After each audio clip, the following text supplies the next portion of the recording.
Today we will be creating this retro-futuristic style text effect in Adobe Illustrator.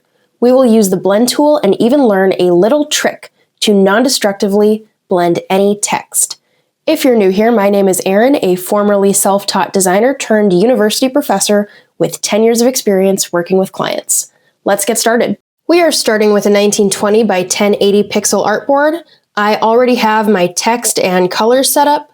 The font that I am using is Quokka size 200 from Adobe Fonts, which I've linked in the YouTube description. Now, Illustrator will not let us blend two text objects, so we could convert this to a shape first, but then we wouldn't be able to edit the text. The workaround for this is to make the text into a symbol. So with your text selected, open your symbol panel and click the new symbol icon. Name it whatever you want and hit OK. Go ahead and duplicate your new symbol. If you want to edit it like a text box, all you have to do is double click. This dialog box appears, hit OK, and you'll be able to edit the text, type in something new, and even change the fill color here.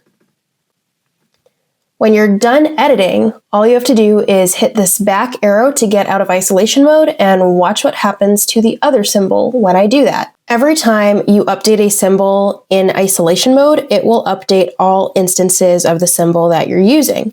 So if we need these two objects to be two different colors, we're going to have to use another workaround. So double click your symbol again, and we are going to set the fill color to none. A little weird, I know. Just bear with me here. So go ahead and select one of your symbols. You're going to have to kind of guess where it is. And in the appearance panel, we are going to add a new fill color by either selecting this square at the bottom here or going to the hamburger menu and selecting Add New Fill. For this top text, I am using the crimson red color, and for the bottom text, I am choosing a blue violet color. Position your text boxes about here, scaling your bottom one down pretty far. Now select both text objects and go to Object, Blend, Make. And again, go to Object, Blend Options. Change this to specified steps and increase the number to around 40. Now you'll see that when you select the design, it selects both objects and everything in the middle, and they're all connected by this path here, which is referred to as the spine. If you are struggling to see your spine against all of the chaos, go ahead and double click the layer that your design is on. And when this box appears, you can choose a color of the wireframing to a color that you can see better. If you click and hold your pen tool, you are going to find the Add Anchor Point tool. Select that, and then towards the bottom of your design, you want to click once directly on the spine. If you miss, you will get this pop-up. Just hit OK and make sure that you are clicking directly on the spine. Hit A on your keyboard to grab your direct selection tool.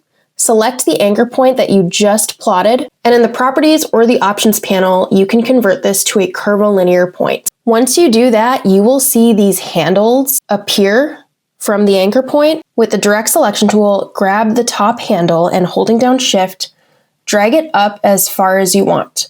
The further up you drag it, the more dramatic this arch will be that you've just created. To smooth out the design, let's go back to Object, Blend Options, and I'm going to show you a little trick for changing any size value in Illustrator. The up and down arrows on your keyboard will change the value by 1 unit. If you hold down Shift and use those up and down arrows, it will increase by 10 units. I'm setting this to 150 and maintaining a little bit of texture at the bottom here to keep the design interesting. You'll see that there's a little kink in the design right here where we place the anchor point. So I'm just going to grab the whole design and move it a bit off the artboard, like when you shove your laundry under the bed or kick that piece of ice under the fridge so that your mom doesn't see it.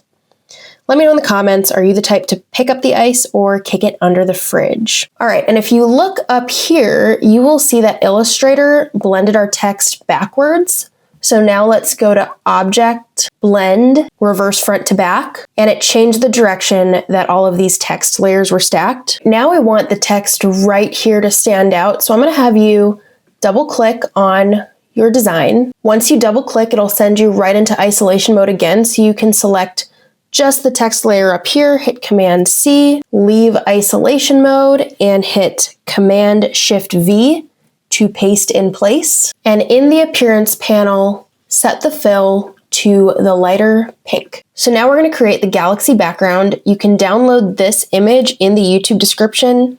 And while you're down there, if you're finding this video helpful, do me a solid and like this video and subscribe to my channel. Once you've downloaded the image, you can go to File, Place to place it into Adobe Illustrator, and make sure that when you place it, it covers the entire artboard. To set it behind your design, you can open up your layers panel and drag it all the way to the bottom here, or you can use the key command or Control, Shift, left bracket, which will move it to the bottom for you. For this next step, I am going to recommend that you lock all of the objects in our current layer so that you don't accidentally move them or edit them while we are creating the frame. To make the frame, grab your rectangle tool, click once, and create a rectangle that is 1920 by 1080 pixels, which is the size of the artboard, and then make sure you align it to the center of your artboard and change the fill color to this very dark purple, almost black fill. Now we're going to create another smaller square in the middle. I'm holding down Shift to make sure it's a geometrically perfect square.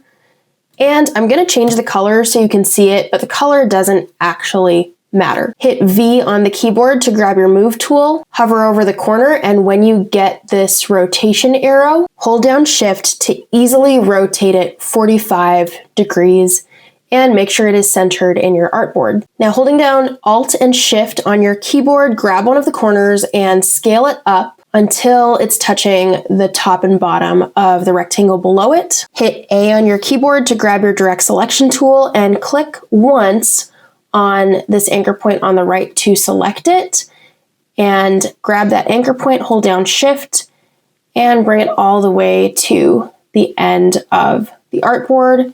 And do the same thing on the left side. Now go to View and make sure that Snap to Pixel is checked. And we are going to zoom in on each of these 4 anchor points, and with the direct selection tool, make sure that it snaps right to the edge of the shape below it. Do this for all 4 anchor points. Having Snap to Pixel checked ensures that each point overlaps perfectly with the path of the shape below it. Once you're done with that, hit V to grab your move tool and make sure that you select both shapes that we just created, and go ahead and grab your shape builder tool in the toolbar. As we hover over our objects, you will see that it previews selections for us based on where the path of these 2 shapes are touching or intersecting. Let's delete this diamond in the middle by holding down Alt or Option and clicking on it, and watch what happens to our shape layers in the layers panel while I do that. So I'm going to hold down Alt or Option and I just click once on this diamond. And in the layers panel, you will see that this rectangle that I had is now split into 4 triangles making up the frame. With all of these triangles still selected, I'm going to go into Properties and set my opacity to 85. We're going to leave the bottom triangles where they are. However, let's take the top 2 triangles and set them underneath the design. And you can just click and drag them wherever you want. Go ahead and unlock all of your layers. I'm going to recommend you grab your blended group and then the text on top of it and hit Command G to group those together. I'm going to move the design up just a little bit so there is some overlap with the text and the frame. And if you want to add a little cherry on top of the whole design, this font is called Ganesh, and it pairs very well with the font we used in the design Kuoka. Well, the edges of the design look a bit messy. All you have to do is go to View and Presentation Mode to preview how your design will export. If you enjoyed this video, YouTube will recommend another video for you somewhere on the screen so that you can keep practicing. I make new videos every week, and the best way that you can show your appreciation is to subscribe to my channel. Thank you so much for watching.